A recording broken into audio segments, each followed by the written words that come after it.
Hi friends, ఈ match కూడా RCB ఓడిపోతుంది.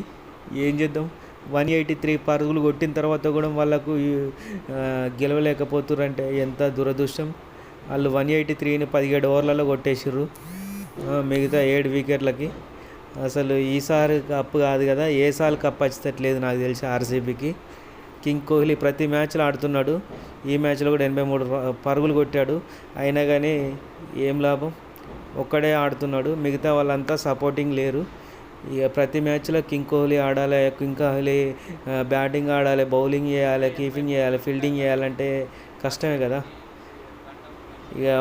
ఇక మన బౌలర్లు ఉన్నారు, ఆర్సీబీ బౌలర్లు అంటే ప్రపంచంలో అట్లాంటి బౌలర్లు ఏడ దొరకరు భయ్. ఇక అల్జారీ జోసెఫ్ 17 రన్లు, ఒక్క ఓవర్లో 17 టార్గెట్ పట్టుకున్నాడు. ఇక సిరాజ్ మియా ఒక్క ఓవర్కు 15 ఇవ్వాలి. ఎంతకంటే ఎక్కువ ఇచ్చినాం కదా, కానీ 10 ఇసిరి కొడుతుండే ఎటు పడితే సిరాజ్ మియా అయితే. అద్దు లేదు పద్దు లేదు ఇసిరి కొట్టడానికి. ఒక టెక్నిక్ లేదు, ఒక లైన్ లెంత్ లేదు, ఏది లేదు. ఏం చేద్దాం, 180 పరుగులు కొట్టిన తర్వాత కూడా ఓడిపోతుర్రంటే ఇక డూప్లేసిస్ తీసుకొచ్చారు, ఎందుకో ముసలిని పట్టుకొచ్చారు. ఇక వానికి బ్యాట్లు ఎత్తలేదు, ఇక కొట్టలేదు, అయిపోయింది వాని పని అయిపోయింది. ఇక గ్రీన్ గాని తీసుకొచ్చారు, ఆ గ్రీన్ గార్డ్ మొత్తం బ్లాక్ అయిపోయిండు. ఇక మరి మ్యాక్స్వెల్ను బౌలింగ్ యూజ్ చేసుకుంటలేరు.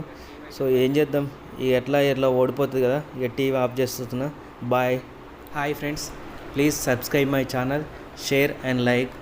సో మీరు గుడికి వెళ్ళినప్పుడు గుళ్ళో గంట కొడతారు కదా, అప్పుడు మీరు వచ్చినని దేవుడు అనుకుంటారు.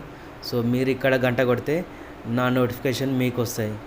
So please subscribe my channel and like, share. Bye friends.